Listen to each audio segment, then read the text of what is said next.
उजनी सोलापूर दुहेरी पाईपलाईनचे पाणी पाकणी येथे आल्यानंतर महापालिका आयुक्त डॉक्टर सचिन ओंबासे यांनी पाहणी केली। उजनी ते सोलापूर समांतर जलवाहिनीचे पाणी 12 दिवस विविध अडथळ्यांची शर्यत पार करीत शुक्रवारी दुपारी पाकणी जलशुद्धीकरण केंद्रात पोहोचले। उजनी पंपगृहातील 6 पंप आणि उजनी ते पाकणी या सुमारे 90 किलोमीटर जलवाहिनीची चाचणी यशस्वी झाल्याचे स्मार्ट सिटीचे मुख्य तांत्रिक अधिकारी व्यंकटेश चौबे यांनी सांगितले। समांतर जलवाहिनीचे काम 15 मे रोजी पूर्ण झाले होते। 19 मे पासून उजनी पंपगृहातून पाणी उपसा सुरू झाला। पहिल्यांदा माढा तालुक्यातील वरवडे बीपीटी मध्ये पाणी पोहोचले। वरवडे येथून गुरुत्वाकर्षणाद्वारे पाकणीकडे निघाले। या दरम्यान अनेकदा पंपगृहातील वीज पुरवठा खंडित झाला होता। मात्र विविध टप्प्यांवर पाणी गळतीची पाहणी वॉल वॉश आउट याची चाचणी झाली। गुरुवारी पुन्हा उपसा सुरू झाला। 2 दिवसानंतर शुक्रवारी सायंकाळी पाकणी जलशुद्धीकरण केंद्रात पाणी आले। आपल्या 170 MLD ची जी नवीन पाईपलाईनचं काम सुरू होतं समांतर जलवाहिनीचं, आज टेस्टिंग याची सुरू आहे।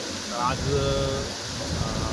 उजनीपासून ते जवळ 80 किलोमीटरचं अंतर आहे आपल्या पाकणीचं। या ठिकाणी पाकणीचं जे आपलं जलशुद्धीकरण केंद्र आहे या ठिकाणी पाणी आलेलं आहे आणि पुढचं साधारणतः अजून एक 15 दिवस आपलं सोरेगावचं वॉटर ट्रीटमेंट प्लांट आहे त्या ठिकाणी जाण्यासाठी त्याला 10 ते 15 दिवस लागतील आणि त्यानंतर साधारणतः एक 1.5 ते 2 महिन्यामध्ये पूर्ण टेस्टिंगची प्रक्रिया पार पडल्यानंतर आपल्याला रेग्युलरली पाणी आपल्याला नवीन जलवाहिनी करण्यात येणार आहे। यावेळी मनपा आयुक्त डॉक्टर सचिन ओंबासे, व्यंकटेश चौबे, जीवन प्राधिकरणाचे कार्यकारी अभियंता प्रवीण पाटील, यम हरीश, प्रकल्प अधिकारी अरुण पाटील आदी उपस्थित होते।